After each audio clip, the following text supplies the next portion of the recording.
How to handle objections in sales. Objections from the customer shows that he is interested but not ready to buy. It usually arises because either you or the prospect is missing something important.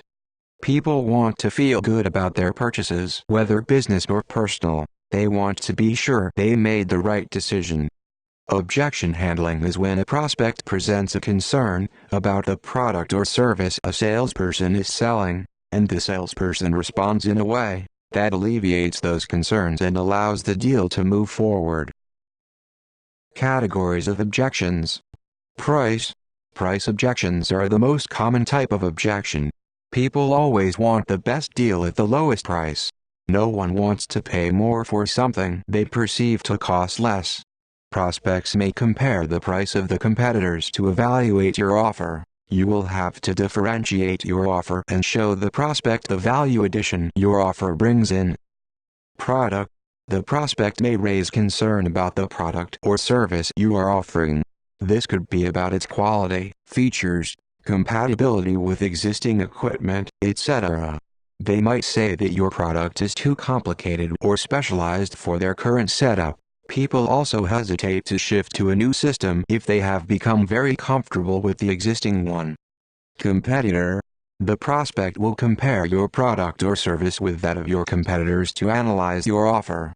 Sometimes the client might already be using a competitor's product or service.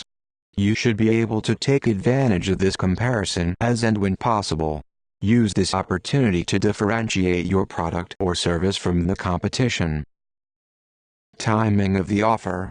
The best time to make an offer to a prospect is when he is in need of a product or service. In some cases you will have to learn about the buying cycle of the prospect or business. This will help you to pitch your offer when the customer plans to buy. Sometimes your delivery schedule might be the hindrance. It's important to learn about their buying process, delivery and payment schedule and work within those constraints. The unknown.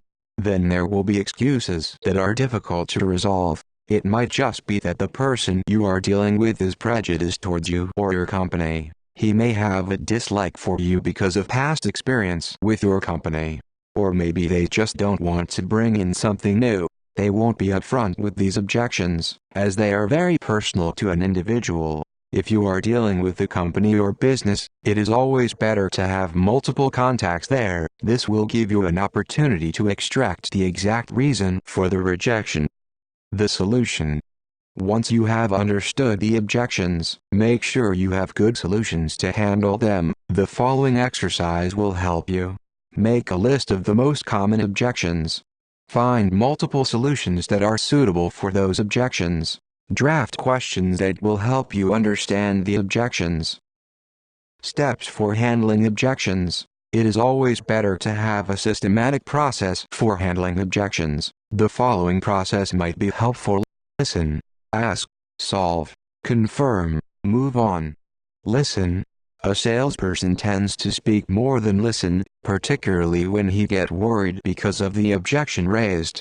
Pause until the objection has been explained to you and you have understood it before doing anything else. Ask. Confirm your understanding of the objection by asking a clarifying question that helps you get more information about their objection. Don't answer until you have fully understood their concerns. Solve. Now you are prepared to answer their objection with at least one appropriate solution since you have already thought about possible objections and solutions prior to your sales call as in the exercise above. Answer objections with the appropriate solution.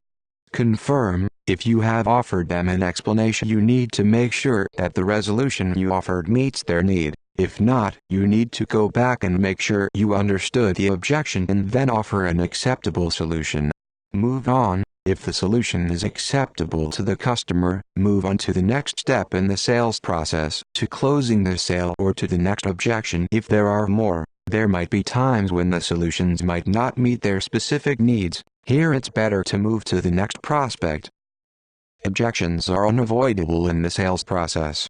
Some are valid reasons to eliminate, while others are simply an attempt to brush you off. Therefore be prepared. Use a process.